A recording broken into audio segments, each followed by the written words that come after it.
हम लोग कल जब बात कर रहे थे, हम लोग जैन धर्म के हम जोसेफ थे पंथ की बात कर रहे थे कि जो जैन धर्म था उसमें श्वेतांबर और दिगंबर कैसे आते हैं। श्वेतांबर दिगंबर, श्वेतांबर श्वेतांबर और जो दिगंबर दो सेट है, वह दो सेट किस तरह से आए और इन दो सेटों का क्या विचार था और क्या नहीं था। एक महत्वपूर्ण सवाल है घोषला मत, घोषला जो एक आजीवक संप्रदाय के जो संस्थापक थे, घोषला मक्सलपुर।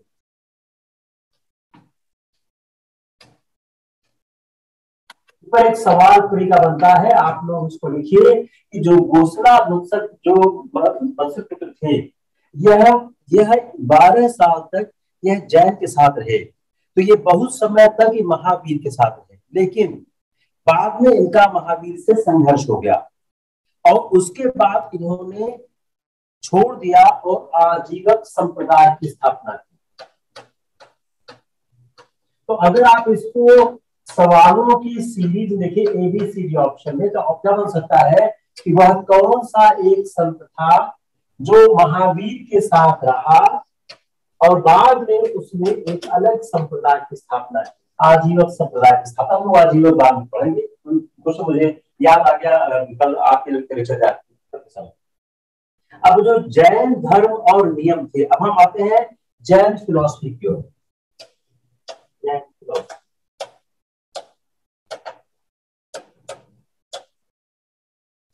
जैन फिलॉसफी के साथ खास बात क्या है कि जो जैन फिलॉसफी है, उस जैन फिलॉसफी में अगर हम यथार्थ को समझने की कोशिश करेंगे, what is the Jain philosophy, we try to understand the Jain principles and philosophy. तो जो जैन फिलॉसफी सबसे खास बात क्या थी, if we see the Jain philosophy, इसका सांख्य से, जो सांख्य दर्शन था और बुद्धिज्म से, सांख्य से और बुद्धिज्म से, दोनों से जैन फिलॉसफी की साम्यता हमको देखने को प्राप्त होती है। तो सांख्य दर्शन और बुद्ध दर्शन। अब आप सांख्य दर्शन याद करें, सांख्य दर्शन क्या था? सांख्य दर्शन एक नास्तिक दर्शन था। If you remember my talk when I tried to teach you the सांख्य दर्शन, तो ये क्या था? यह एक नास्तिक दर्शन था। यह ऐसे 25 सिद्धांतों को मानता था जिससे सृष्टि का उद्भव हुआ, हाउ द सृष्टि है अराइजन। इस तरह के जो 25 प्रिंसिपल्स थे, उन प्रिंसिपल्स को सांख्य दर्शन मानता है। इसमें पदार्थ और आत्मा के द्वैत, जो सब्सटेंस है, जो मटेरियल है, जो सोल है, इसका जो द्वैत है, जो इसका ड्यूलिज्म है, इसमें इसका विश्वास था, इसका यकीन था। और सांख्य दर्शन इस सिद्धांत का समर्थन करता है सत्य-रज-तम। सत्य-रज-तम, जो सत्य-रज-तम, ये जो 3 गुण है, इन 3 गुणों के सम्यक संतुलन से, इनका जो एक सम्यक संतुलन होगा, इनके सम्यक संतुलन से ही एक सामान्य स्थिति होती है। और अगर हम जो वाग का पित्त का दोष है, उससे सामता दिखती है। अब सांख्य दर्शन से जैन फिलॉसफी में साम्यता देखने को मिलती है। Now try to understand this background कि हाउ द सांख्य दर्शन has the correlation with the Jain दर्शन। तो जो मेटाफिजिक्स है, जो जैनिज्म में है, और सांख्य है, तो जो सांख्य और जैन का मेटाफिजिक्स है, वह ऑलमोस्ट सेम है। जो मेटाफिजिक्स है सांख्य का और जैन का, वह ऑलमोस्ट, दोनों का मेटाफिजिक्स ऑलमोस्ट सेम है। रियलिटी अकॉर्डिंग टू जैनिज्म, जो जैनिज्म का जो रियलिटी वास्तविकता है, अनक्रिएटेड एंड इटर्नल। तो जो रियलिटी है, वास्तविकता है, ये अनक्रिएटेड है और इटर्नल है। इटर्नल मींस शाश्वत है। तो जो पदार्थ है, वो जो अस्तित्व में है, वह अनक्रिएटेड है और यह शाश्वत इटर्नल है। और ये कैरेक्टराइज किसी क्या की है? Origination destruction and permanence, origination,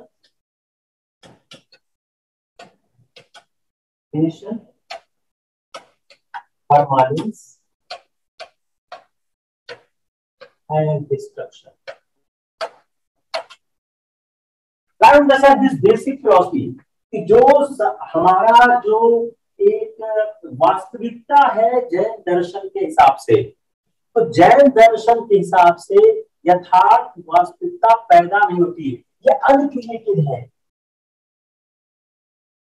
और उत्पत्ति, नाश और स्थायित्व, उत्पत्ति, नाश, स्थायित्व, यह जो तीनों तत्व हैं, यह तीनों तत्व इसकी विशेषताएं हैं। अब जो पदार्थ है, वस्तु है, उसका जो स्वरूप है निश्चीन होता है। तो अगर आप देखें, every object reality has infinite character, both with respect to the what it is and what it is not. तो जो हमारा पूरा पदार्थ है, जो हमारा एक जो हमारा मैटर है, अगर उसको हम समझने की कोशिश करें तो उसका मूल तत्व स्थायी रहता है। आत्मा अपने चेतन स्वरूप के कारण अमर रहती है। आत्मा अमर क्यों रहती है? आत्मा अमर क्यों रहती है? आत्मा में अमरता का जो विश्वास है, जो जैन धर्म का एक इंपॉर्टेंट सोल है, तो क्या होता है? आत्मा अमर रहती है। तो जो बेसिक सब्सटेंस है विच इज कैरेक्टर परमानेंट, जो सोल है, आत्मा है विच character of consciousness is something permanent, what has its accidental character, accidental characters of pleasure or pain and mood superpose as body। तो जो प्लेजर और पेन है वह क्या है? वह एक्सीडेंटल कैरेक्टर है। क्लियर हो रहा है? क्लियर हो रहा नहीं हो रहा है? जो चेतना है, जो सब्सटेंस है, जो चेतना है, यह आत्मा का सार तत्व है। जो चेतना है यह आत्मा का सार तत्व है। ये जैन फिलॉसफी का बड़ा इंपॉर्टेंट एस्पेक्ट है, जिसको समझने की आवश्यकता है। इसमें सवाल बनने की संभावना है। जो अब क्या सब्सटेंस क्या है? रियल है। कैसे कैरेक्टराइज है? By the existence of 6 number. जो सब्सटेंस है वो क्या है? वह रियल। जो सब्सटेंस है वह रियल है। तो जो पदार्थ है वो वास्तविक है, वह अस्तित्व में होता है। और इनकी कितनी संख्या है? 6। जो पदार्थ है उसकी संख्या 6 है। अभी 6 क्या है? जीव, आजीव। इसको आप लोगों ने पहले कहीं जरूर पढ़ा होगा। जीव, आजीव। तो जीव और आजीव, जो जीव क्या है? जो लिविंग चीज है वो जीव है। आजीव क्या है? तो जो आजीव क्या है? जो नॉन लिविंग है। जीव, आजीव। तो जीव क्या है? यह स्पिरिट है, यह आत्मा है। तो जो जीव है वह स्पिरिट है, वह आत्मा है। नॉन लिविंग क्या है? आजीव है। जीव का मतलब क्या हो गया? सोल है, आत्मा है। यह क्लासिफाइड हुआ है those which are in bondage. अब यह जो जीव है, आत्मा है, यह बॉन्डेज में रहती है। यह जीव आत्मा ये बॉन्डेज रहती है। अब बॉन्डेज में होने से क्या? बॉन्डेज में कैसे होती है? जब ये बॉन्डेज होती है, जो ये आत्मा है ये क्लासिफाइड है into those which are in bondage and may possess only one sense or more। जिस क्या है? Earth, water, fire, wind and plant. And those that are free which differ from among themselves। जो हमारा चेतना ज्ञान, जो हमारा चेतना का जो आत्मा का सार तत्व है, जो असीम दृष्टि, असीम ज्ञान, असीम शक्ति, असीम आनंद से संपन्न होता है। तो अगर हम इसको समझने की कोशिश करें तो जीव का तात्पर्य क्या हो गया? आत्मा से हो गया। जीव का तात्पर्य हो गया आत्मा से हो गया। तो अगर हम इसको विभाजन करें, पदार्थ का जो अस्तित्व में है विभाजन करें, तो जीव और अजीव दो में इसका विभाजन कर दिया। जब जीव और जीव में उसका विभाजन कर दिया तो जो अपना जीव होता है, आत्मा होता है, वह उन तत्वों में वर्ग किया था जो बंधन में है। अब इसको उनमें करते हैं जो बंधन में होते हैं, जो बॉन्डेज में होते हैं। और जिनके पास केवल एक ही इंद्रिया, एक से अधिक इंद्रिया हो, क्षिति जल पावक गगन समीरा। और जो इंद्रियों से मुक्त होते हैं, जो अपनी इंद्रियों की संख्या के अनुसार परस्पर भिन्न होते हैं, तो अजीव पदार्थ वस्तुगत या विश्राम स्थान और समय से रहते हैं। लेकिन यहाँ पर समय का अर्थ भौतिक अर्थ नहीं है। तो जो हमारा जीव और अजीव है, तो जो आत्मा है वह क्या होती है? बॉन्डेज में होती है। और जब यह बॉन्डेज फ्री हो जाता है तब आत्मा फ्री हो जाती है। क्लियर? बताओ, anyone has any problem? Anyone has any problem or not? क्या इसको फिर से करें? बहुत सिंपल सा कॉन्सेप्ट है कि जो जीव है क्या वो स्पिरिट है, यह बंधन में होती है। इस स्पिरिट को बंधन से मुक्त करना होता है। इस स्पिरिट को बंधन से मुक्त करना होता है। अब जब जो चेतना आत्मा का सार तत्व, अब यह आत्मा किससे? कर्म के बंधन से बंधी है। कर्म के बंधन से बंधी है यह आत्मा, कर्म के बंधन से बंधी है। जब आत्मा कर्म के बंधन से बंधी होती है, इसके कारण जो सांसारिक आत्मा है यह दबी होती है। अब मनसावाच, अब किसी भी तरह से किया गया कार्य आत्मा को जीवन चक्र की मुक्ति का निर्धारण करता है। अब यह आत्मा जीवन चक्र की मुक्ति से अलग कब होती, इससे मुक्त कब होती है? इससे मुक्त होने के लिए शुद्ध विचार की आवश्यकता होती है। आत्मा की मुक्ति के लिए शुद्ध विचार की आवश्यकता होती है। तो केवल शुद्ध विचारों का कार्यों से, जो शुद्ध विचार से, और जो आपने कर्म अर्जित किए, जो आपके कर्म है, इन कर्मों का आप नाश करो और कोई नया कर्म अर्जित मत करो। इन कर्मों का नाश करो और कोई नया कर्म अर्जित मत करो, तभी यह आत्मा मुक्त होगी। तो प्रत्येक वस्तु कर्म पर आश्रित होती है। तो जैन धर्म ईश्वर की अवधारणा में की नहीं करता है, वह कहता हर वस्तु कर्म पर आधारित होती है। तो जो जैन फिलॉसफी है, जैन फिलॉसफी यह कहती है कि वह ईश्वर के द्वारा किसी चीज के निर्माण की बात नहीं कहती है। वह कहती है कि जो भी बनता है वह कर्म के कारण बनता है। तो जैन धर्म में किसी सृष्टा या ईश्वर के अस्तित्व को स्वीकार नहीं किया गया। क्या हो गया? कर्म प्रधान थ्योरी हो गई। तो अल्टीमेट गोल जैन का क्या है? What is ultimate goal of the Jain? निर्वाण। निर्वाण जैनों का अंतिम लक्ष्य है। अल्टीमेट गोल जैनों का निर्वाण है। अब ये, इसको आप मोक्ष भी कर सकते हो। यह प्राप्त कैसे होगा? निर्वाण की प्राप्ति कैसे होगी?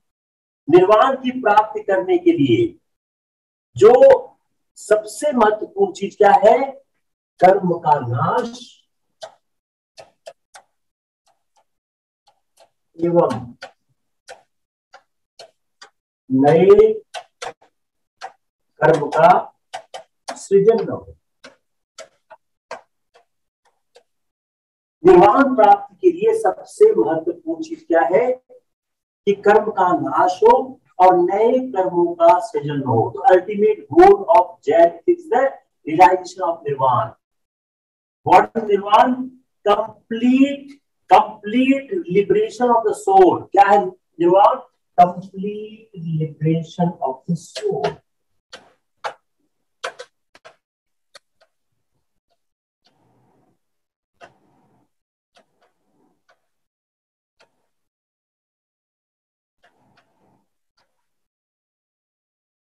Complete liberation of the soul from karma, कर्म से आपका कंप्लीट लिबरेशन हो।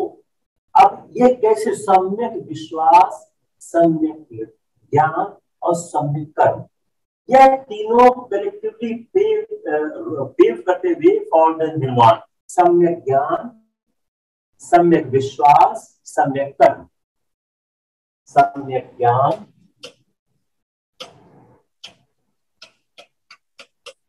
सम्यक विश्वास, हिंदी में सही है, और सम्यक कर्म। इन तीनों के when you follow, अगर आप सम्यक ज्ञान, राइट नॉलेज, सम्यक विश्वास, राइट फेथ, सम्यक कर्म, राइट कंडक्ट, ये collectively pave the way to nirvana. Right faith क्या है? What is the right faith? अब इसको एक एक कर समझते हैं। What is the right faith? सम्यक विश्वास क्या है? What is right faith? सम्यक विश्वास क्या है? राइट फेथ है कि जो तीर्थंकर के प्रिंसिपल्स हैं, बिलीव इन तीर्थंकर principles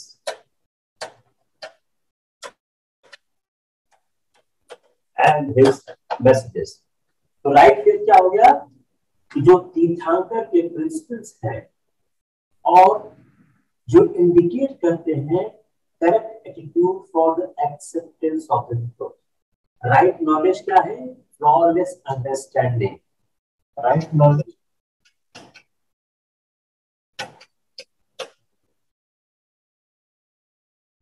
flawless understanding. Right knowledge क्या है? फ्लॉलेस अंडरस्टैंडिंग किसकी? Of the religious principles.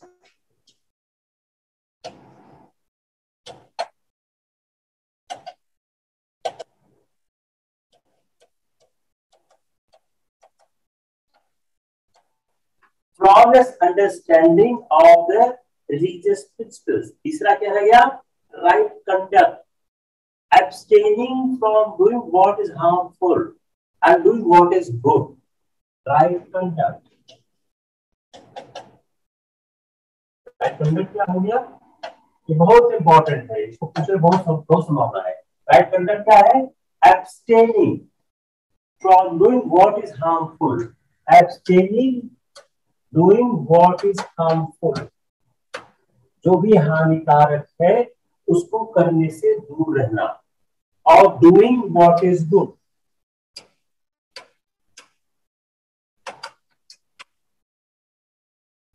तो ये तीन हो गए, right conduct, right knowledge, right faith. अब इसको जानना क्यों जरूरी है? यही तीनों का जो सम्यक संतुलन है, इन्हीं तीनों के माध्यम से निर्वाण की प्राप्ति होती है। अगर यह तीन आप करोगे तो आप कर्म का नाश करोगे, कर्म का नाश करोगे और नए कर्म का सृजन नहीं होगा। क्लियर? अगर इस सवाल आता है आपके मेंस के लिए कि हिंदू, बौद्ध और जैन दर्शन में निर्वाण का क्या तात्पर्य है और निर्वाण कैसे प्राप्त किया जा सकता है, अब इस सवाल को ऐसे पूछा जाएगा, इसकी संभावना कम है। अब इस सवाल को ऐसे पूछा, संभावना थोड़ा कम है। सॉरी, मैं मिस कर गया लगाना। इस सवाल को ऐसे ही पूछा जाएगा, संभावना कम है। इस सवाल को राइट करना। ओके, इस सवाल को जो राइट कंडक्ट क्या है? आप you abstain from doing what is harmful. Right conduct दो पार्ट है। पार्ट ए, राइट कंडक्ट के दो पार्ट है। Right conduct a, abstain from doing what is harmful। जो भी हार्मफुल है, नुकसानदायक है, उसको करने से बचे। दूसरा क्या है? Doing what is good, doing what is good, ऐसा कार्य करना जो करने के लिए बेहतर हो। तो राइट कंडक्ट, राइट फेथ, और तीसरा क्या है? बोलो, राइट नॉलेज। तो अल्टीमेट गोल जो जैन फिलॉसफी का है, रियलाइजेशन ऑफ द निर्वाण, वो मोक्ष है। मोक्ष क्या है? Complete liberating the soul from the karma है। सम्यक विश्वास, सम्यक ज्ञान और सम्यक कर्म, ये कलेक्टिवली इस बात का निर्देशित करते हैं कि कैसे आप निर्वाण को प्राप्त करें। तो राइट फेथ क्या है? Belief in tirthankaras and principles, उनके प्रिंसिपल्स में। राइट नॉलेज क्या है? फ्लॉलेस अंडरस्टैंडिंग रिलीजियस प्रिंसिपल्स का है। राइट कंडक्ट क्या है? Abstaining from doing what is harmful and doing what is good. Clear? तो जो कोड ऑफ मॉरलिटी है, अब इनके पास कोड ऑफ मॉरलिटी का दो पार्ट है। Code of morality,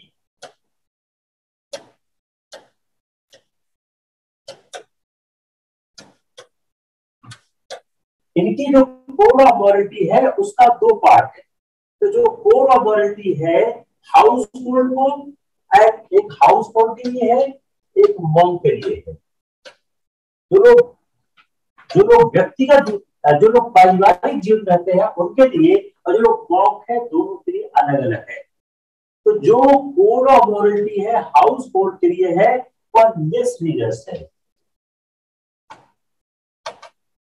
it is less rigorous. और जो मॉन्क के लिए है वो बहुत ज्यादा रिगरस है। जो मॉन्क के लिए है वह वेरी रिगरस है, बहुत रिगरस है, ये बहुत कठिन है। तो दोनों के जो कोड ऑफ जो कंडक्ट है, वह दोनों में फर्क है। एक का ज्यादा रिगरस है, एक का कम रिगरस है। उनके 5 रूल्स है, 5 रूल को प्रतिज्ञाएं करनी पड़ती है। जो जैन दर्शन है इसमें 5 प्रतिज्ञाएं करनी पड़ती है। इनकी 5 प्रतिज्ञा क्या क्या है? हमने पहले बताया है, असत्य, अहिंसा, अस्तेय, सत्य, अहिंसा, अस्तेय, संगम, लोभ। तो क्या है? आप पहली क्या हो गई? अस्तेय। अस्तेय क्या है? लिखिए, कब बताया था, बताइए, व्हाट इज अस्तेय?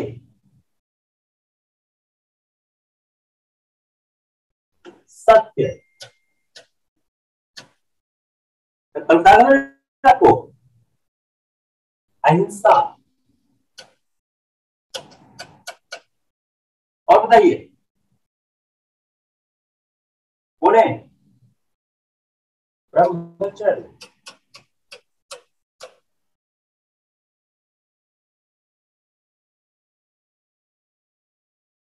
लोभ।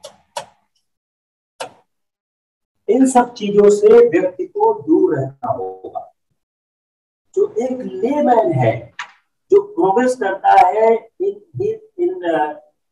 Spiritual upliftment, if you observe 7 more goals. एक हाथ से इसको आपको छोड़ देते हैं, इसलिए आपको कर देते हैं। क्या बहुत है। अब इनके ज्ञान के साधन कितने हैं? ज्ञान के 5 साधन है। मति जन्य, ज्ञान के 5 साधन है। मति जन्य, ज्ञान के 5 साधन है। मति जन्य, दूसरा श्रुति जन्य, मति जन्य, श्रुति जन्य, मन प्रत्य ज्ञान, मन प्रत्य ज्ञान, मति जन्य, श्रुति जन्य, मन प्रज्ञ ज्ञान, कैवल्य ज्ञान।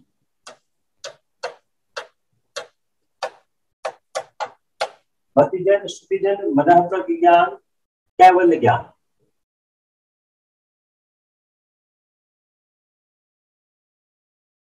और मतिजन, श्रुतिजन, अवधिजन।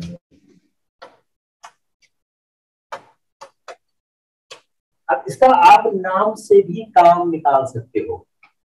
जरा आप ध्यान से करोगे तो आपको नाम से भी आइडिया हो जाएगा। इफ यू सी मतिजन, मन, जो मन सहित जो इंद्रियों के माध्यम से प्रत्यक्ष ज्ञान। श्रुतिजन धर्म ग्रंथों से प्राप्त होने वाला ज्ञान। अवधिजन सूक्ष्मदर्शी प्रत्यक्ष ज्ञान। मन ज्ञान दूर संवेदी ज्ञान। कैवल्य, कैवल्यजन ज्ञान सांसारिक ज्ञान है, सर्वज्ञता। तो ज्ञान की जो अनुमति और उपयुक्त प्रमाण है उससे यह एक दृष्टिकोण प्राप्त होता है। तो अगर आप यह देखने की कोशिश करें कि जो जैन धर्म का दर्शन है, उस जैन धर्म के दर्शन में एक जैन लेमैन और एक मॉन्क में क्या एक डिफरेंस है। तो जो एक जैन लेमैन है उससे एक्सपेक्ट किया जाता है ए हाईली डिसिप्लिन लाइफ। तो अगर हम जैन का एक सामान्य आदमी देखें, जैन लेमैन और मॉन्क, तो इसके साथ क्या है, डिसिप्लिन लाइफ, और इनके साथ क्या है, रिगरस लाइफ। तो जैन का लेमैन जो है वह एक डिसिप्लिन लाइफ की बात करता है, मॉन्क में एक रिगरस लाइफ बात करता है। जो एक जैन मॉन्क है, जो एक जैन मॉन्क है, यह अपने लिए कोई मकान नहीं रखता है, और दिगंबर मॉन्क गोस विदाउट, जो दिगंबर है वो बगैर कपड़ों के जाता है। अपने यूरिनेट करने के लिए एक पॉट रखता है, एक पीकॉक फिगर रखता है टू क्लीन हिज टॉयलेट। और जो श्वेतांबर मॉन्क है वह अपने को एक मिनिमम वस्त्रों से कवर करता है। तो जो जैन मॉन्क के अंदर जो डिफरेंट जो एक स्ट्रक्चर है, उस स्ट्रक्चर में एक डिसिप्लिन लाइफ है, एक रिगरस लाइफ है। और श्वेतांबर और अगर श्वेतांबर और दिगंबर को हम देखें तो श्वेतांबर में वह कुछ कपड़े पहनता है और दिगंबर पूरी तरह से न्यू होता है। Jainism God as such does not exist. तो गॉड है क्या, जो लिबरेटेड सोल है उसको गॉड या प्रॉफिट का दर्जा प्राप्त है। अब जैन में वॉलंटरी डेथ, देखिए सब पुलिस सवाल मैं बना रहा हूं, वॉलंटरी डेथ जो है वो एक्सेप्टेबल है, सुसाइड आत्महत्या एक्सेप्टेबल नहीं है। जैन मॉन्क आत्महत्या नहीं कर सकता है, वो अपने को कष्ट देकर।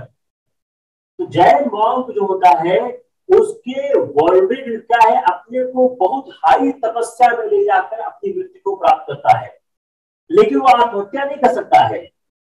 इससे कहा जा सकता है कि जो जैनिज्म है वो बहुत रिगरस प्रैक्टिस और हाईली डिसिप्लिन लाइफ की बात करता है। क्लियर हो गया? इसको क्लियर नहीं हुआ? अगला है उनका पंच अणुव्रत है। अहिंसा, अब इसी को अणुव्रत कहते हैं।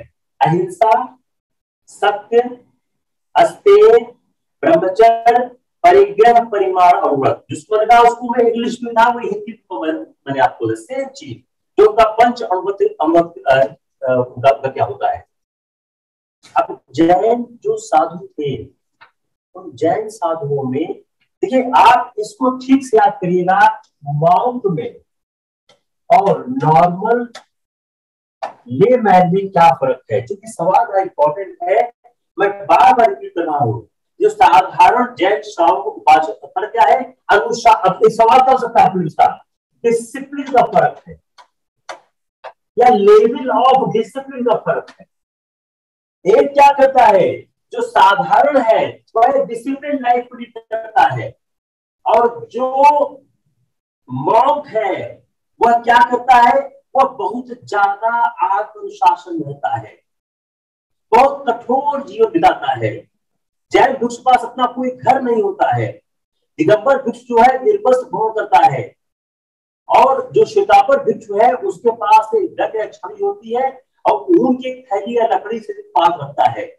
निर्वाण प्राप्ति के मार्ग पर अग्रसर होने के लिए भिक्षु जब जो निर्वाण का जो रास्ता है उससे क्या होता है, उनको प्रसन्नता पूर्वक अपने आप को समाप्त करना होता है, लेकिन आत्महत्या नहीं करते हैं। जैन धर्म ईश्वर के अस्तित्व में, वही रिपीट कराओगे, जैन धर्म ईश्वर के अस्तित्व में विश्वास नहीं करता है। जो इंग्लिश में कहा था वह हिंदी में कह रहा हूं। जैन धर्म ईश्वर के अस्तित्व में विश्वास नहीं करता है।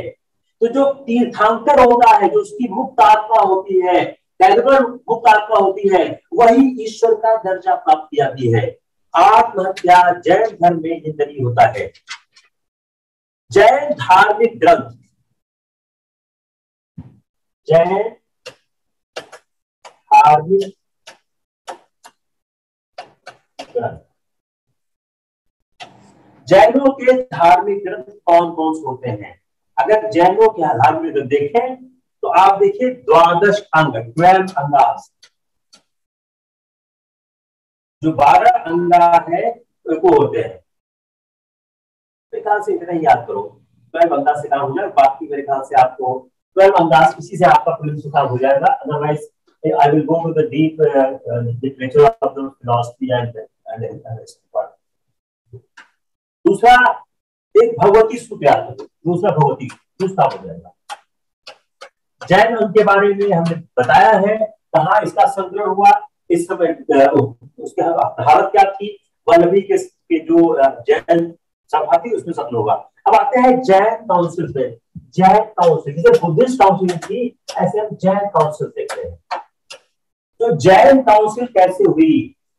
जैन धर्म का जो विकास हुआ, जो जैन धर्म का विकास हुआ, जो जैन आगे गए, उस जैनों के विकास और विकास प्रस्ताव में किस तरह से प्रक्रियाएं सामने आई है।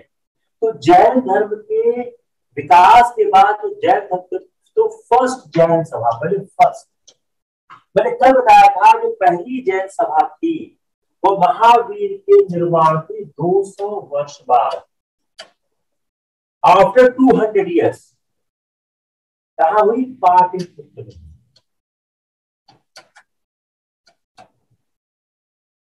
पहली जैन सभा महावीर के निर्माण के 200 वर्ष बाद पाटलिपुत्र हुई। कौन थे? आचार्य स्थूलभद्र। अब स्थूलभद्र के साथ मैंने एक फैक्ट और बताया था, चंद्रगुप्त गुप्त से जुड़ा हुआ आचार्य स्थूलभद्र इसके अध्यक्ष थे, प्रिसाइडेड बाय आचार्य स्थूलभद्र। तो फर्स्ट जैन सभा महावीर के 200 वर्ष के पश्चात पाटलिपुत्र में आचार्य स्थूलभद्र की अध्यक्षता में। सेकेंड कलिंगराज खारवेल।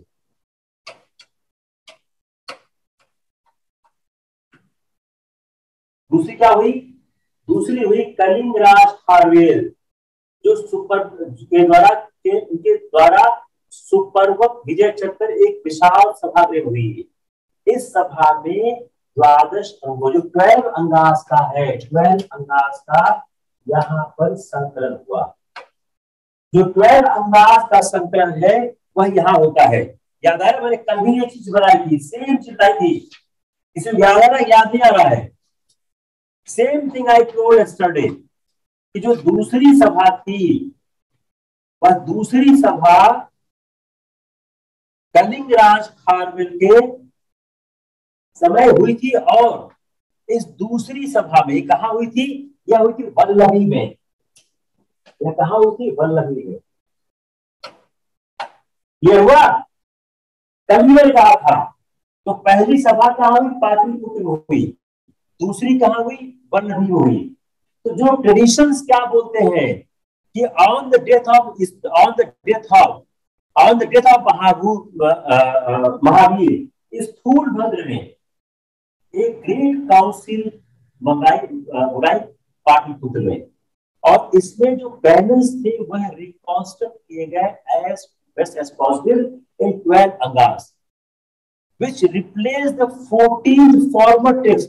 जो ये 12 अंगास थे इन्होंने 14 former text को रिप्लेस किया। पहली चीज क्या लिखिए, पहली joint council, right on this, in first council Mahavir के मृत्यु के पश्चात स्थूलभद्र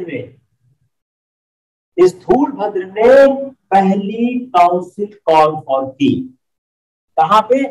पाटलिपुत्र में। Point number 2, canon was reconstructed as best possible in the 12 Angas. तो 12 अंगास में इसको रिकॉन्स्ट्रक्ट किया गया। किसने बुलाया था? आचार्य स्थूलभद्र में। और जो 12 जो अंगास थे इन्होंने रिप्लेस किया द 14 फॉर्मर टेक्स्ट। वो क्या थे? पूर्वास। इन्होंने पूर्वास को रिप्लेस किया। जो 14 फॉर्मर टेक्स्ट थे पूर्वास, 14 फॉर्मर टेक्स्ट जिसको हम कहते हैं पूर्वास, उसको रिप्लेस किया। क्लियर हो गया? It is the first council. कोई कंफ्यूजन? अब नो कंफ्यूजन, कंफ्यूजन और नो कंफ्यूजन। अब यह जो बना, it is accepted only by Shvetambar. अब यह जो बना, अभी दूसरा भूल जाते हैं।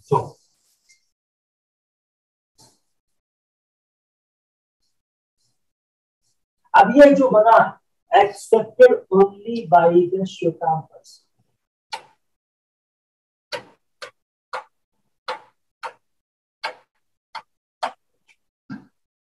यह जो कैनन बने, it was accepted only by the Shvetambars. जो दिगंबर्स थे उन्होंने क्लेम किया the old canon was hopelessly lost and उन्होंने proceeded to devise a new scripture for themselves. Some of this one is still unpublished. तो जो टेस्ट ऑफ श्वेतांबर कैनन है when finally settled and reduced to writing at council Vanvi Gujarat. तब आते हैं second page. बस clear हो गया? Accepted only by Shvetambars. अब आप इसे फैक्ट देखिए, आप इसको प्री का सवाल बनाइएगा। You make this question for prelims. आप लोग इसको लिखकर आप टाइप करिएगा अपने उसमें। मैं फिर रिपीट कर रहा हूं, I don't want the question go wrong at any way. We need to come to seal all the corners. तो जो पहली काउंसिल होती है, तो पहला फैक्ट क्या हो गया? महावीर की मृत्यु के 200 साल बाद। क्लियर? कि महावीर की मृत्यु के 200 साल बाद पहली काउंसिल होती है। और जो ट्रेडिशंस बोलते हैं कि जो डेथ के बाद एक काउंसिल होती है, स्थूलभद्र ने इसको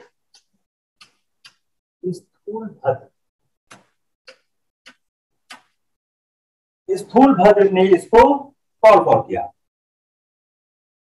कहां पे किया? पाटलिपुत्र में किया।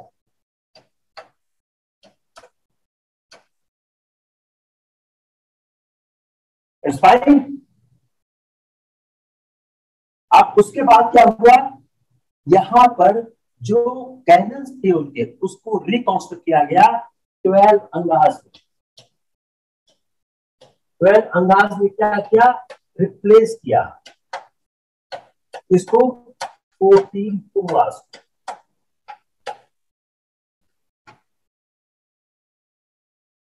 अब यह जो कैनन बनाया गया, accepted only by Shvetambars, accepted only by श्वेतांबर्स।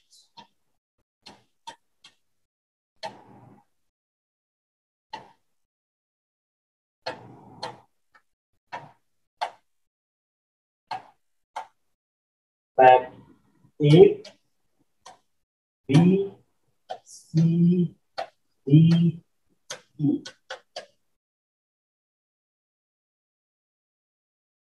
कोई कंफ्यूजन हुआ?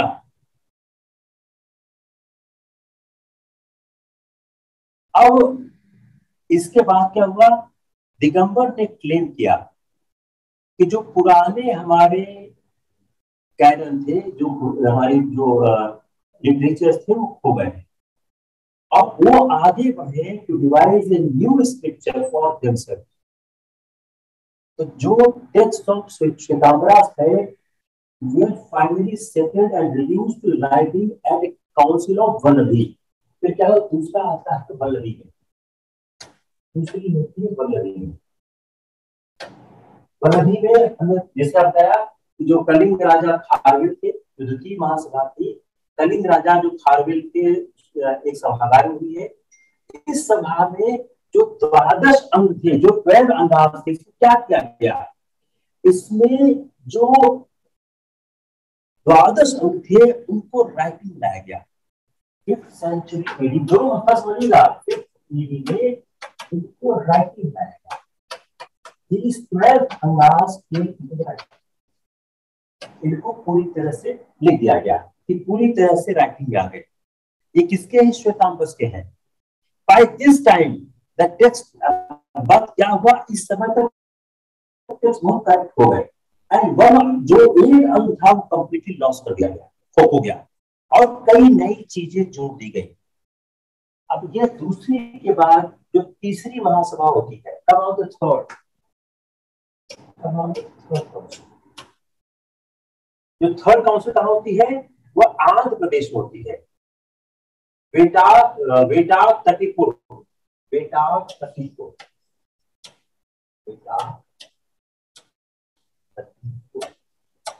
जो वेटार तटीपुर नामक जगह होती है। और इस महासभा की अध्यक्षता की थी आचार्य अहरदवली।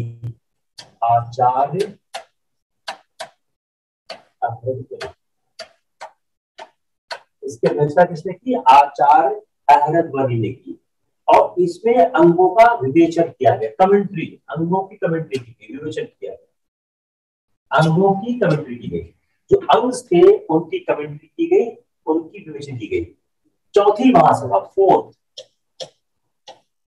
जो फोर्थ महासभा होती है, इसका आयोजन मथुरा में किया गया। मथुरा में किया गया, यह किसकी थी, यह श्वेतांबर की थी,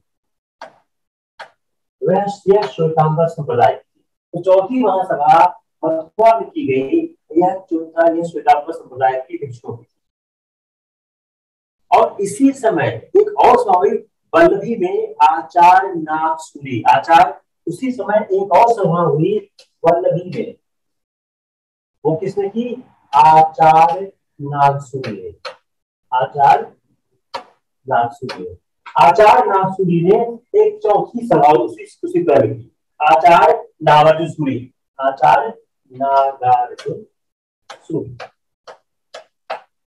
ये हो गई चौथी महासभा। और पांचवी महासभा हुई वल्लभी में, क्षमा की अध्यक्षता में, और पांचवी तो पांचवी महासभा फिर कहां हुई, पांचवी महासभा की आयोजन फिर वल्लभी हुई। तो अभी वल्लभी में कितनी बार हुई है, पांचवी महासभा की हुई वल्लभी में, और इसका आयोजन किया आज इसकी कहते हैं अध्यक्षता की क्षमा श्रवण ने, देवर की क्षमा श्रवण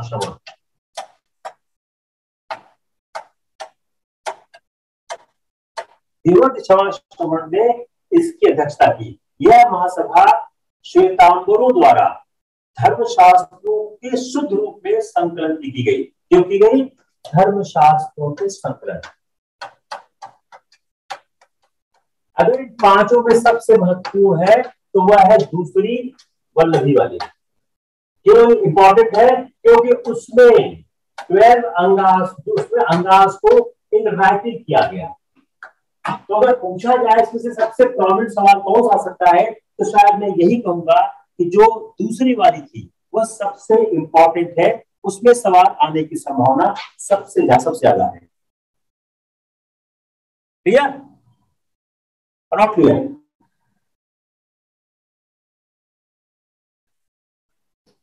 एनी कंफ्यूजन?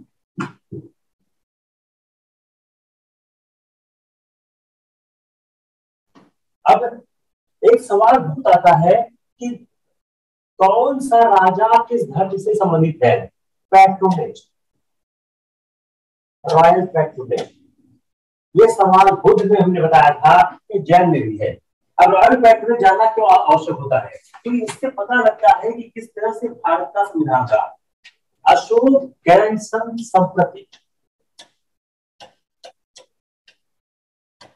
संप्रति जो अशोक का ग्रैंडसन था उसने जैनिज्म एक्सेप्ट किया इन सेकंड सेंचुरी बीसी में।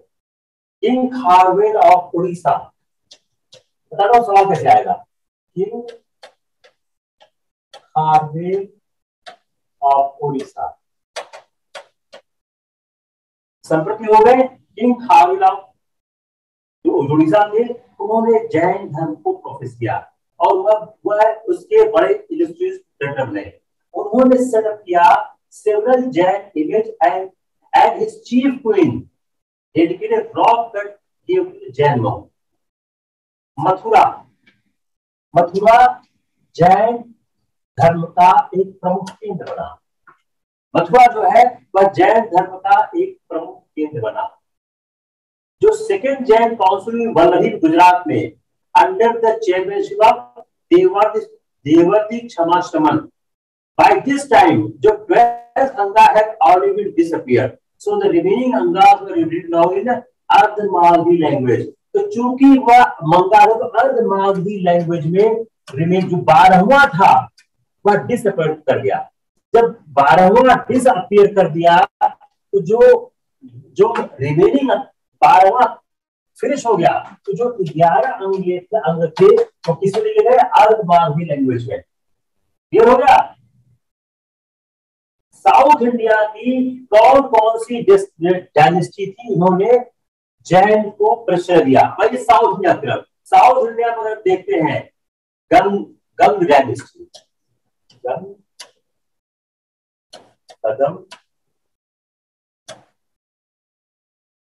हो गया, कदम हो गया। तो साउथ इंडिया की चालुक्यास, गंग हो गया, कदम हो गया, चालुक्यास हो गया, राष्ट्रकूट। अब सवाल देखिए कैसे बन सकता है कि साउथ इंडिया में कौन कौन से थे, कौन थे? गंग, कदम। अब देखिए ऊपर लिखा साउथ इंडिया, उसमें अशोक को भी ऐड कर दिया, तो अशोक नॉर्थ इंडिया में था। साउथ इंडिया क्या है? गंग, कदम, चालुक्य, राष्ट्रकूट। ये बहुत महत्वपूर्ण थे जिन्होंने जैन धर्म को प्रेशर दिया। इनके समय में जो इमॉर्टल पोएट थे जिनसेन और गुणभद्र, जिनसेन और गुणभद्र, जिनसेन एंड गुणभद्र, जिनसेन और गुणभद्र के साथ खास बात क्या थी? तो जिनसेन और गुणभद्र थे, इन्होंने कंपोज किया अपनी महापुराण अमोघ वर्ष। अब राष्ट्रकूट का ठीक अमोघ वर्ष की सवाल बहुत आया हुआ है कि राष्ट्रकूट का कौन सा राजा जैन वर्ष का, जैन धर्म का बहुत बड़ा पैटर्न था। इवन सिर्फ अमोघ वर्ष ले सकते हैं। जो राष्ट्रकूट किंग थे अमोघ वर्ष, इनका पूरा परिवार जैन मॉन्क पड़ा। एक जैन मॉन्क लिखा है रत्नमालिका, एक रत्नमालिका जैन मॉन्क की रचना है जो बहुत फेमस है। अब आते हैं 8 पे, रॉक कट टेम्पल।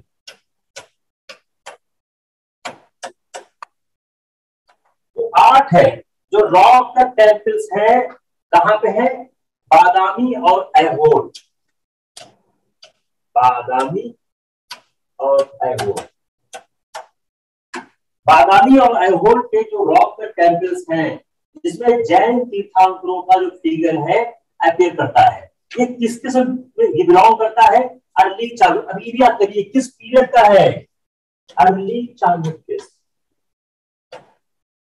ये जो बादामी और ऐहोल है किसके हैं? ये अर्ली चालुक्य पीरियड के हैं, जिसमें जैन तीर्थंकरों की जो इमेज है वह दिखाई गई है। और चालुक्य रूलर सोमदेव। अब चालुक्य रूलर जो क्या है? सोमदेव।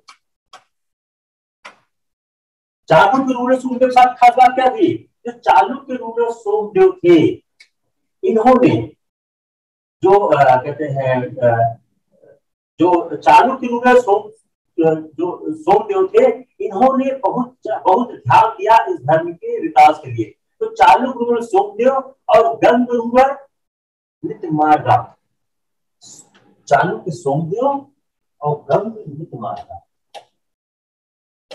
तो आप लोग रख लीजिएगा। इन्होंने क्या किया, इन्होंने बहुत ही खुले मन से दान किया जैन धर्म के लिए, जिन्होंने दान दिए जैन टेम्पल्स को। और कांची, समंतभद्रा, यहां में भी जैन धर्म की का प्रचार प्रसार हुआ। जो जय सिंह थे, जो गुजरात के सिद्ध राजा जय सिंह थे, मोस्ट पॉपुलर किंग थे जिन्होंने प्रोफेस किया जैनिज्म को। अब जैन धर्म के साथ एक चीज और देखते हैं कि जैन धर्म में जो गुप्त काल था उसमें जैन धर्म से क्या खास बात थी। एक चीज अलग देखते हैं कि जैन धर्म का गुप्त काल में महत्वपूर्ण क्यों है। ये भारत की जो एक धर्मनिरपेक्ष जगह उसको उसके बारे में ये बात पता चलता है। जो दो इंपॉर्टेंट इंस्क्रिप्शन है, एक किसके हैं, कुमार गुप्त के। एक इंस्क्रिप्शन है कुमार गुप्त का, दो इंपॉर्टेंट है, एक है कुमार गुप्त का जिसमें वह क्या करता है, वह जैन धर्म की इमेज के लिए काम करता है, dedication of A Jain image by lady. दूसरा क्या है, उदयगिरी मालवा। दूसरा क्या है, स्कंद।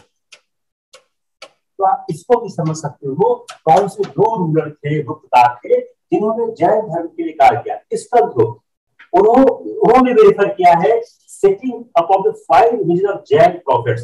जैन प्रॉफिट्स के 5 इमेज को किया है इस गौर में। तो जो इनके साथ साथ जो एक maintenance of the worship Jain विहार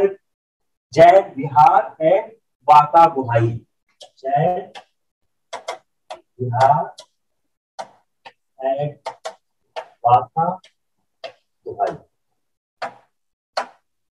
इन दोनों के साथ साथ अगर कुछ समय बाद अराउंड 478 एडी में donation of some land by private individual and his wife, ये किसका है, प्राइवेट इंडिविजुअल और हिज वाइफ का है, जिन्होंने यह बिहार जैन बिहार के लिए दान दिया वातावरण में। जिससे क्या है, इससे दिखता है कि गुप्त काल में भी जैन धर्म के प्रति कितने श्रद्धा थे। अगर एक सवाल आता है कुमार गुप्त का, स्कंद गुप्त का, कि दो कौन से जैन राजा थे, गुप्त राजा थे जिन्होंने जैन धर्म के प्रचार और प्रसार के लिए काम किया है। तो एक जो गुजरात के जो चालू नरेश कुमार पाल थे और जय सिंह सिद्धराज, दोनों बहुत ज्यादा जैन धर्म के संरक्षक थे। बाद के समय में जैन धर्म थेरपंथ और सवैया संप्रदाय में विभाजित हो गया। अब हम जैन धर्म के पतन का कारण देखते हैं। व्हाई दिस धर्म हैज लॉस्ट, व्हाई लॉस्ट, इस धर्म के समापन का कारण क्या था। सबसे बड़ा कारण क्या था कि बाद के समय में यह धर्म पवित्र धर्म नहीं रह गया, शुद्ध एवं पवित्र धर्म ये नहीं रह गया। इसके जो धर्माचार्य थे वो निष्क्रिय हो गए, उसके जो धर्माचार्य थे वह निष्क्रिय हो गए। तीसरा, राजकीय संरक्षण प्राप्त नहीं हुआ, राजकीय संरक्षण कम होने लगे। अगर राजकीय संरक्षण के धर्मों का बढ़ना आसान नहीं होता है।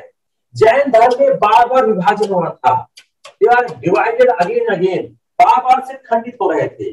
जो जात प्रथा के दुर्गुण थे, जो कास्ट सिस्टम की प्रॉब्लम थी, वह भी जैन धर्म में प्रवेश करने लग गई। विदेशी जो फॉरेन अटैक्स थे, उन फॉरेन अटैक्स के कारण जैन धर्म की एक अहिंसक धर्म था, उससे नुकसान हुआ। खासकर शक, हूण और मुस्लिम, शक, हूण एंड मुस्लिम, इन तीनों का जो अटैक हुआ उससे बहुत तगड़ा। और हिंदू धर्म का पुनरुत्थान, लास्ट क्या है, हिंदू धर्म रिवाइवल। तो हिंदू धर्म का पुनरुत्थान हुआ, उसके कारण भी जैन धर्म समाप्त होने लगा। अब जैन धर्म को भारतीय इंडियन कल्चर को क्या दिया इन्होंने, इंडियन कल्चर को जैन धर्म ने क्या दिया, क्या क्या खास बात की। जैसे एक प्राकृतिक भाषा, जैसे बुद्ध ने पाली में काम किया, जैनों ने प्राकृत में काम किया। तो जो हिंदू धर्म मुख्यतः संस्कृत होते थे, बौद्ध धर्म पाली हुआ करते थे। जैनियों ने प्राकृत में अपने ग्रंथों की रचना की। महावीर ने अपने उपदेश किसमें? अर्धमार्गी में। इसको याद करिएगा, ये सवाल बहुत आता है पीसीएस में। महावीर ने अपने उपदेश अर्धमार्गी में दिए और अंगास को भी याद करिए, मैंने बताया अर्धमार्गी में लिखे गए। जो पंच अणुव्रत है, जो पंच अणुव्रत है मैंने बताया, वह बहुत बड़ी देन है जैन धर्म की। जो अहिंसा है, ब्रह्मचर्य है, सत्य है, अस्तेय है, अपरिग्रह है, यह आज भी बहुत प्रासंगिक है। दूसरा, आर्ट और कल्चर में इनका जो योगदान है, जो इनका योगदान आर्ट और कल्चर में है, जो उन्होंने जो टेक्सट्स बनाए, वेदिकाएं बनाई, दो स्तंभ बनाए, नक्काशी बनाए, उसका बहुत बड़ा योगदान है। लोहारीपुर पटना,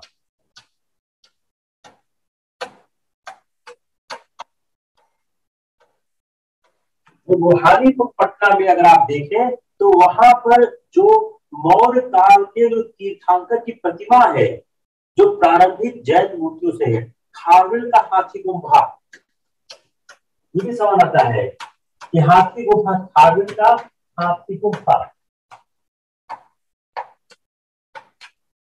जो खारवेल का हाथी गुम्फा है, उसका एक प्रसिद्ध उड़ीसा का खंडगिरी, उड़ीसा का खंडगिरी, उड़ीसा का खंडगिरी। और कुषाण काल के दौरान मथुरा जैन कला का केंद्र, कुषाण के टाइम में मथुरा जैन आर्ट। अब आप कंफ्यूज क्यों कर जाओगे कि चूंकि मथुरा बहुत फेमस था, कहते हैं बुद्ध की मूर्तियों के लिए, तो आप जैन आर्ट उसको ध्यान, बुद्ध की मूर्तियों के साथ साथ जैन आर्ट का भी एक बड़ा केंद्र था। अब मथुरा में जो जैन तीर्थंकरों की जो आकृतियों के जो शिलापट वह बहुत ज्यादा बनाए गए। तो यह जो शिल्प कला थी, उसके अलावा कर्नाटक में श्रवणबेलगोला,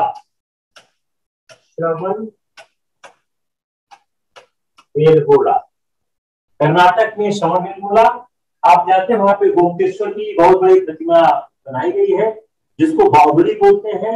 यह शिल्प कला के राजस्थान में जोधपुर का जो मंदिर है, रणकपुर का, माउंट आबू, तिलवाड़ा, ये सब बहुत इंपॉर्टेंट है। धर्म तो अगर हम देखें जैन धर्म में भाषा, दर्शन, वास्तुकला, शिल्पकला, चित्रकला सबके विकास में एक बहुत महत्वपूर्ण रोल प्ले किया है। तो Jainism has played very small role in language, philosophy, architecture, sculpture and painting. It never became a dominant religion. अगर आप देखें जैन धर्म कभी डोमिनेंट रिलीजन नहीं बना, अब नहीं, यह बहुत ज्यादा लोगों के द्वारा इम्प्रेस किया गया, यह कभी भी भारत की सीमाओं को पार नहीं कर सका। लेकिन जो इसका इंडियन आर्ट और कल्चर में जो एक प्रेजेंस है, वो हमेशा बहुत ही याद किया जाएगा और ये हमेशा बहुत ही इंटरेस्टिंग बना जाएगा। Now let's see the one more issue कि जो बौद्ध और जैन धर्म को हम कंपेरिजन करते हैं। लेट्स कंपेयर बौद्ध एंड जैन धर्म। बौद्ध एंड जैन, अगर हम बौद्ध और जैन को कंपेयर करने की कोशिश करें तो जो बौद्ध और जैन धर्म का कंपेरिजन है, उस कंपेरिजन में बड़ी इंटरेस्टिंग बात क्या है, दोनों में कई तरह की समानताएं हैं। पहली बात क्या है, दोनों के दोनों जो धर्म है वह प्रोटेस्टेंट धर्म है। प्रोटेस्टेंट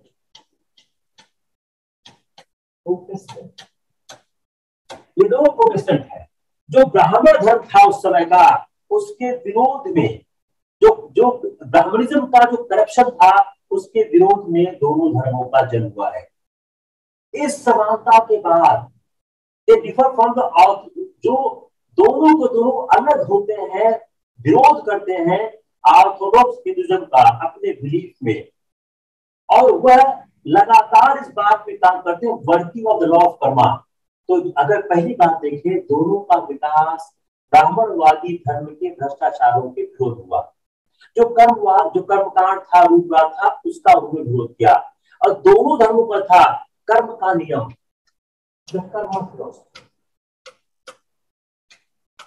बोथ धर्म है कर्म फिलॉसफी। जो कर्म का सिद्धांत था दोनों धर्म था। ये क्या होता है कि कर्म का नियम क्या कहता है, कर्म कर्म सबसे ऊपर है। तो दोनों धर्मों का मत है कि कर्म का नियम सभी प्राणियों से ऊपर है, चाहे वे मनुष्य हो या देवता हो, और यहाँ तक ईश्वर भी इस नियम की प्रक्रिया को बदल नहीं सकता है। तो both they differ from the Hinduism in the belief in the automatic and endless working of the law of karma. Both the philosophy had that law of karma is above all creature. Law of karma is above all creature. जो law of Karma है ये all creature के अब है, चाहे उसमें mail हो या उसमें गॉड हो, कोई भी हो, लॉ ऑफ कर्मा सारे क्रिएचर्स ऊपर है। एंड इवन गॉड, जो गॉड है ये भी लॉ ऑफ कर्मा को अल्टर नहीं कर सकते हैं। गॉड है यह भी लॉ ऑफ कर्मा को अल्टर नहीं कर सकते हैं। क्लियर हो रहा है। अब दोनों धर्मों ने डिनाई किया ब्राह्मणिक सेरेमनीज को और रिजेक्ट किया अथॉरिटी ऑफ वेदा को। ब्राह्मणिक सेरेमनी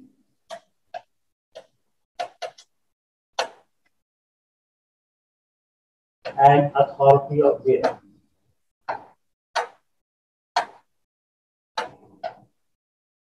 इसको दोनों के दोनों ने रिजेक्ट कर दिया। कोई इसकी अथॉरिटी को मानने से दोनों ने इनकार कर दिया। ये बहुत बड़ी बात थी उस समय के लिए। और उन्होंने जो सेक्रीफाइस का कॉन्सेप्ट था उसको पूरी तरह से नकार दिया। महावीर और बुद्ध दोनों ने प्रीच किया religion in the common language. अब हम उस समय क्या थी, संस्कृत भाषा थी, इन्होंने कॉमन लैंग्वेज में प्रीच किया कि जो सामान्य भाषा थी, जन भाषा थी, उस भाषा में उपदेश दिया। जात तथा कास्ट सिस्टम को उन्होंने कनेक्ट किया। जात तथा कास्ट सिस्टम को इन्होंने खंडन किया और स्त्री और पुरुष की समानता, मेन और वुमेन की समानता पर इन्होंने जोर दिया। कहा कि पुरुष और महिलाओं में समानता होनी चाहिए। दोनों धर्म के जो फाउंडर थे वो क्या थे, क्षत्रिय प्रिंस थे। दोनों धर्मों के फाउंडर क्षत्रिय प्रिंस थे। दोनों धर्मों के फाउंडर क्या थे, वो क्षत्रिय प्रिंस थे। और वह उन्होंने साधारण जन को अपनी व्यवस्था में महत्वपूर्ण स्थान दिया। अब जैनियों और बौद्ध में फर्क क्या है? अब दोनों में अगर फर्क देखें तो जैन ने साधारण जन को अपनी व्यवस्था में अति महत्वपूर्ण स्थान दिया। बौद्ध जैन पावन वैन को उन्होंने बहुत स्थान दिया। अगर हम बुद्ध की तरफ देखते हैं तो बुद्ध क्या किए थे, बुद्ध ने एक संघ प्रणाली थी। बुद्ध में एक संघ चर्च सिस्टम था, तो बुद्ध के यहाँ एक संघ प्रणाली थी। जबकि जैन ने कॉमन मैन को बहुत ज्यादा स्थान दिया। तो अगर हम इनके फंडामेंटल डिस्क्रिप्शंस को देखें तो Jain gave a very prominent place for the common man.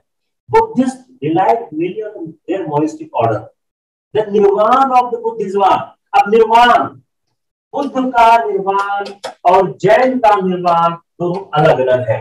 अगर हम दोनों के निर्वाण को समझने की कोशिश करें तो nirvana of Buddha and Jain is entirely different. अगर हम निर्वाण देखें बुद्ध का तो nirvana of the Buddha is the escape from existence. Nirvana of the Buddha is, आप लिखिए इसको, just write down. Nirvana of the Buddha was escape from existence, and Nirvana of the Jaina is escape from body, escape from existence.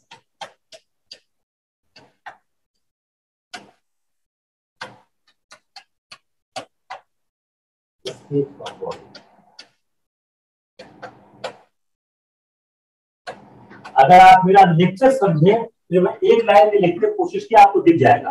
तो बौद्धों और जैनों के निर्वाण में फर्क था। जो बौद्धों के निर्वाण की विचारधारा क्या थी, दुख एवं जीवन मरण के चक्र से मुक्ति। क्या हो गया, escape from existence. जैन का क्या था? शरीर से मुक्ति, escape from body.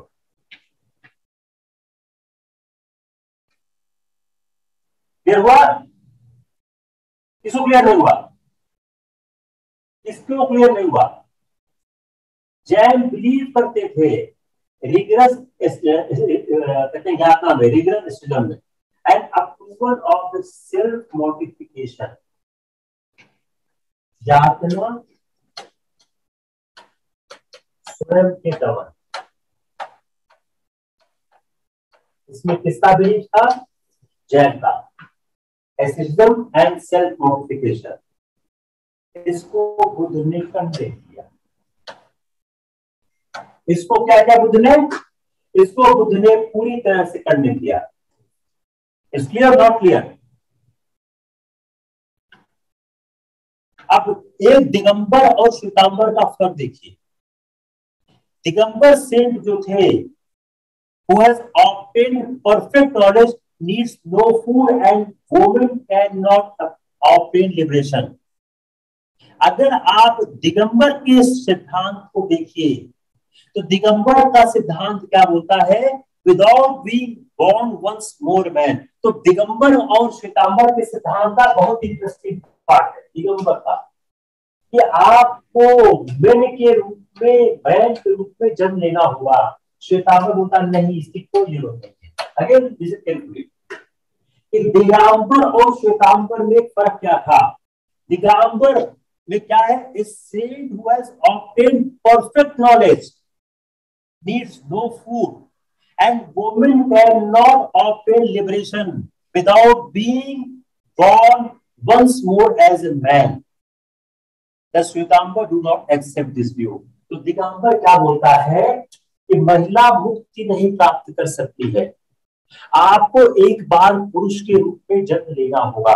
अगर आप एक बार पुरुष के रूप में जन्म नहीं लेते हो तो आपको मुक्ति प्राप्त नहीं होगी। क्लियर? Not clear?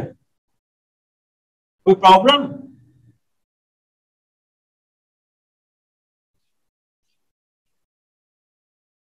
तो जैन सरवाइव क्यों नहीं कर सका? बुद्धिज्म, एक सवाल आप और तैयार करिएगा कि जैनिज्म क्यों सरवाइव नहीं कर पाया, व्हाई नो सर्वाइवल, जबकि बुद्धिज्म सरवाइव कर गया। आप इसी से जोड़ता हुआ सवाल निकालते जाइए।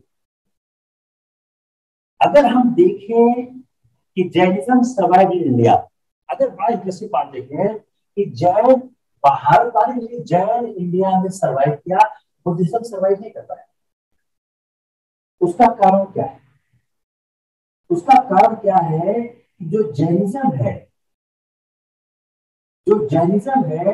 इसने ज्यादा केयर किया इट्स ले फोल्ड। जो उनके ले फोल्ड थे, जो आम लोग थे, उनका जैन, ये सवाल हुआ पूछता था कि जैनिज्म और बुद्धिज्म में, जैन इंडिया में सर्वाइव के, बुद्ध क्यों नहीं किए? Because Jainism took a good care of the lay fold.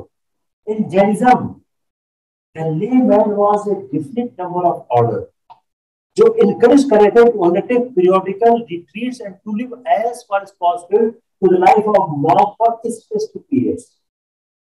अब इसको बुद्धिज्म से देखते हैं। Like Buddhism, Jainism encouraged the commercial virtues of honesty and frugality. And at a very early period, the Jain lays community became predominantly mercantile. तो जो splendid Jain temples थे, जो mount Abu में है, शबर बेलगोला में है, यह जो ग्रेट वेल्थ हुई है वह मिडल जैन लोगों ने दी है। तो अगर एक सवाल आता है कि जैन इंडिया में क्यों सर्वाइव करके बुद्ध ने किया, आप आंसर नहीं लिखोगे कि जो उनका ले फोर्थ था उसको उन्होंने ज्यादा ध्यान देने की कोशिश की, उनको उन्होंने ज्यादा ध्यान दिया। एक और कर देते हैं लास्ट, आजीवन। अगर आप लोग थोड़ा से 5 मिनट का समय दो। आजीवन, आजीवन क्या है? यह एक नियतवादी दर्शन है। आजीवन क्या है? आजीवन एक नियतवादी दर्शन है। यह नियतवादी दर्शन क्या बोलता है? आप कुछ मत करो, आपको कुछ भी करने की जरूरत नहीं है, आपको सब कुछ प्राप्त हो जाएगा, आपको सब कुछ प्राप्त हो जाएगा। एक जो श्वेतांबर और दिगंबर पे अगर हम फर्क देखने की कोशिश करें तो दिगंबर और श्वेतांबर में जो फर्क है उनका डॉगमेटिक विषय है, जैसे चर और अचर जीवों की संख्या कितनी है, स्त्रियों की मुक्त समूह या नहीं है, सर्वज्ञ गुरु किस प्रकार का भोजन करते थे, और वस्त्र धारण करने और नग्न तो रहने की परिस्थितियां क्या है। बात देखिए कि अजीब कहते हैं श्वेतांबर और दिगंबर के बीच में एक फर्क क्या है। अगर श्वेतांबर और दिगंबर के बीच के फर्क को देखें तो श्वेतांबर और दिगंबर के बीच के फर्क पे फिलोसफिकली ज्यादा डिफरेंस नहीं है। They are not much different in the philosophical issue। तो फर्क क्या है, इनका मेन फर्क है कि जो उन्होंने दोनों के बीच में जो एक मान्यता होती है, मतभेद जो आधार बता, जो डॉगमेटिक विषय है। If we see the difference between the Shwetambar and Digambar, so what is the main difference? The main difference is dogmatic issues, जैसे कितने चर और वचर की संख्या है, स्त्रियों की मुक्ति। तो अगर आप सब देखें तो जो वुमेन्स की जो एक मुक्ति है, लिबरेशन है, यह शायद सबसे महत्वपूर्ण। अभी मैंने आपको कोई भी बताया था। तो एक तो कहते हैं कि कितने जीवों की संख्या है, स्त्रियों की मुक्ति संभव या नहीं है, जो सर्वज्ञ गुरु है वो कैसा भोजन करता है, जो सर्वज्ञ गुरु है वो भोजन कैसा करता है, हाउ ही ईट्स, जो सर्वज्ञ गुरु है भोजन कैसे करता है, वस्त्र धारण करना और नग्न रहना, वस्त्र धारण और नग्नता, वस्त्र धारण करना और नग्नता, ये सारी जो घटनाएं हैं इनमें यह धीरे धीरे अलग होते चले गए। तो अगर आपको दोनों को फर्क करना है तो एक हो गया A women status, B C D जीव संख्या। तो श्वेतांबर और दिगंबर के बीच में फर्क किस तरह से होता है, यही करते हैं आजीवन करते हैं। आजीवन आप चाहते हो और कल चाहते हो, जल्दी लिखो फास्ट, जितने फास्ट नहीं हो उतने फास्ट हम काम शुरू कर देंगे। बोले yes, all fast, all over here, right more people.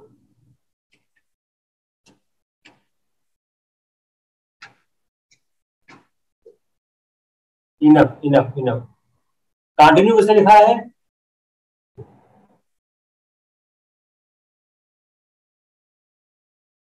तो मेरे ख्याल से काफी कुछ हमने कर दिया, तो ज्यादा तो बचा उसको दिख नहीं रहा है कि ऐसा कुछ बच रहा है। ठीक है, जैनिज्म गुप्ता काल में फ्लोरिश का, तो जरूर याद रखिएगा। ठीक है, इसको दो चीज याद रखिएगा, हमने जो आपको स्कंदगुप्त कुमारगुप्त बताया है तो उसमें आप देखिए गुप्ता काल में रॉयल पैट्रोनेज नहीं था। यार सवाल खत्म ही नहीं होते अगर आप बहुत पीछे पहुंचते हो। रॉयल पैट्रोनेज नहीं था, इसको याद रखिएगा। गुप्ता का रॉयल पैट्रोनेज नहीं था, लेकिन उसके बावजूद गुप्त काल में अगर आप देखें तो जैन उनका विकास हुआ है। तो जो हमको मिलते हैं कि गुप्ता काल में ये जैन फ्लोरिश किया है। मैंने आपको 2-3 एग्जाम्पल दिए हैं थोड़े पहले, लेकिन रॉयल पैट्रोनेज नहीं मिला है। जो दोनों इंस्क्रिप्शन थे कुमारगुप्त के मथुरा में, कुमारगुप्त स्कंदगुप्त, दोनों यहाँ पे मैं फिर रिपीट कर रहा हूं, ये सब सवाल आने की गुंजाइश बढ़ जाती है। कुमारगुप्त और स्कंदगुप्त, कुमारगुप्त कहाँ मिला है, मथुरा में मिला है।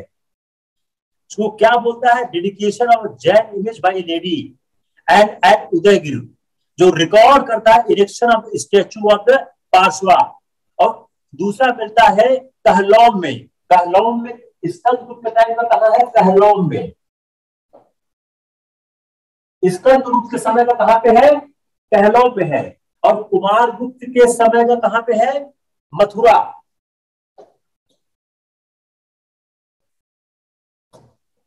कुमारगुप्त के समय का कहां प्राप्त होता है, मथुरा में प्राप्त होता है। और जो जैन इमेज के दूसरा कहां है, उदयगिरी, एक मथुरा में है एक उदयगिरी में है। इससे काम हो जाएगा आपका। तो तो ये क्या होता है कि गुप्त के समय में रॉयल पैट्रनेज नहीं था, लेकिन उसके बावजूद जैन धर्म उस समय फ्लोरिश हुआ हुआ है। और जो ये उदयगिरी वाला है, रिकॉर्डिंग ऑफ इरेक्शन स्टैच्यू जो पार्श्वा का है, तो ये बहुत इंटरेस्टिंग पार्ट के बारे में ये बताता है। तो अब अगर हम देखें कि जो पूरा बौद्ध धर्म जिस तरह विकसित हुआ, उस विकास यात्रा में राजाओं का भी योगदान रहा। चलो आज ही वो कल करते हैं, it's enough for the day.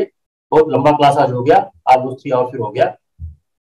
कोई सवाल है किसी के पास? कोई कंफ्यूजन, कोई डाउट?